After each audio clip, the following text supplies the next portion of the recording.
ګرانو کتونکو مشران وایي چې کوم ځای دې نه کړېږي بیا به نه کوئ او دغه شان ما کړي او پوره 2.5 میاشتې چې کوم دی د دې غاښ د لوجې د خوراک نه خلاص ټینشن خوله مې غټه غټه او وسې لاړم او بیا زه به د بخت مننه کوم چې یو ټیکنیشن دی او ډېر تکړه او ما له د نن 4 کاله مخکې هم کار کړی مطمئن وم خدای اتفاقي زه ګیر شوی وم برخه زه هغه چا حوالې نه ورکوم خو صرف مې د خپلو کتونکو ته دا ضرور ویل چې دا انسان نه دی الله پاک چې چاله څه ورکړي دي که نه سترګه پوزه غوږونه بس په دې شکر ویستل پکار دي نو هسې بېڅه په دې ځای هسې یو داغ او داغ د وجې دا 2.5 میاشتې چې په ما کې مې سخته تېره شوه د غاښ ته وجې نه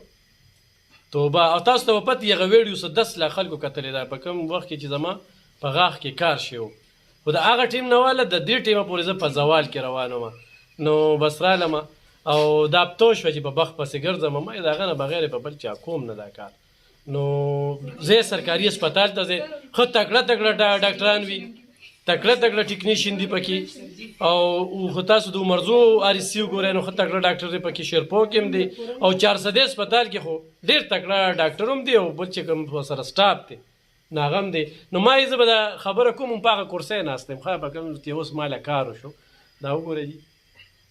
نو دا مې سره شریکوله او بل دا ده یو بله خبر ته کومه ډېره ضروري ښه هغه صحت کارت دی چې چا هم درته وي چې اپریشن کوو نو 3 ډاکټرانو سره مشورې کوئ ځکه چې هغې کې ډاکټرانو کمیشن دی د هسپتال پکې کمیشن دی هسې بې سم راسملی او دې صحت کارت چې کوم دی منګه د زنانو نه خلاص کړو په ډیلیوري کې چې دونه تبۍ یې وکړله هسې بېسه اپریشنې دي او پرونی یو خبره دی د 400 هسپتال چې ماشوم چې کوم دی نو وي کلمې د سټ نه تو شوي دي هغه اپریشن ته دغه هغه چېرته بل هسپتال ته بوتې پرونی خبره ده او ورته چې ټیک ټاک دی هسې ټینشن هم ورکوي نصیحت کارډ دا یو تاسو ورته ښه منصوبه وایئ خو زه ورته قاتله منصوبه وایم دې ډاکټرانو پکې ډېر خلک مړه کړل مننه